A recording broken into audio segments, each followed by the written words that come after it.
Rameswaram cafe bomb blast ಪ್ರಕರಣಕ್ಕೆ ಸಂಬಂಧಪಟ್ಟಂತೆ NIA ಅಧಿಕಾರಿಗಳು ತನಿಖೆಯನ್ನು ಒಂದು ಕಡೆಗೆ ಚುರುಕುಗೊಳಿಸಿದ್ರು, ಇನ್ನೊಂದು ಕಡೆಗೆ ಸ್ಥಳ ಮಹಜರಿಗಾಗಿ ಆರೋಪಿಗಳನ್ನ ಕರೆತಂದಿದ್ದಾರೆ. ಶಂಕಿತ ಉಗ್ರ ಮುಸಾವಿರ್ನನ್ನ ಎನ್ಐಎ ತಂಡ ಕರೆತಂದಿದೆ. ಕೆಫೆಯಲ್ಲಿ ಎಷ್ಟು ಹೊತ್ತಿದ್ದ ಆ ಟೈಮ್ನಲ್ಲಿ ಅಂದರೆ ಮಾರ್ಚ್ 1ನೇ ತಾರೀಕು ಶುಕ್ರವಾರ ಈತ ಏನು ಆರ್ಡರ್ ಮಾಡಿದ್ದ, ನಂತರ ಬಾಂಬನ್ನು ಎಲ್ಲಿ ಪ್ಲಾಂಟ್ ಮಾಡಿದ, ಈ ಎಲ್ಲ ವಿಚಾರಗಳನ್ನ ಕ್ರೈಮ್ ಸೀನ್ ಎನಾಕ್ಟ್ ಅಂತಾರೆ crime ಲ್ಯಾಂಗ್ವೇಜ್ನಲ್ಲಿ.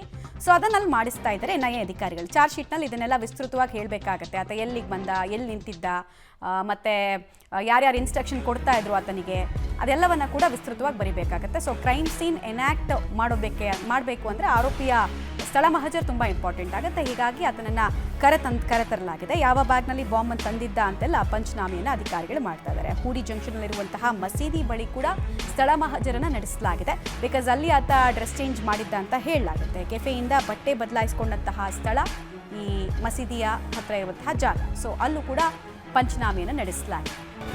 Rameswaram cafe bomb blast ಪ್ರಕರಣಕ್ಕೆ ಸಂಬಂಧಪಟ್ಟಂತೆ ಎನ್ಐಎ ಅಧಿಕಾರಿಗಳು ಸ್ಥಳ ಮಹಜರನ್ನ ಆರೋಪಿಯನ್ನ ಕರೆತಂದು ಮಾಡಿದ್ದಾರೆ.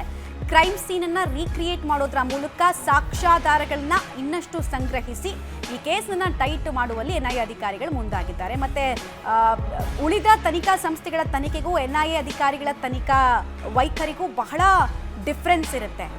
97.3% ಕನ್ವಿಕ್ಷನ್ ರೇಟು. ಹೀಗಾಗಿ ಚಾರ್ಜ್ ಶೀಟ್ ಸಲ್ಲಿಕೆ ಮಾಡೋಕ್ಕೂ ಮುಂಚೆ ಇವರ ಸ್ಥಳ ಮಹಜರ್ ಪ್ರಕ್ರಿಯೆ ತುಂಬ ಇಂಪಾರ್ಟೆಂಟ್.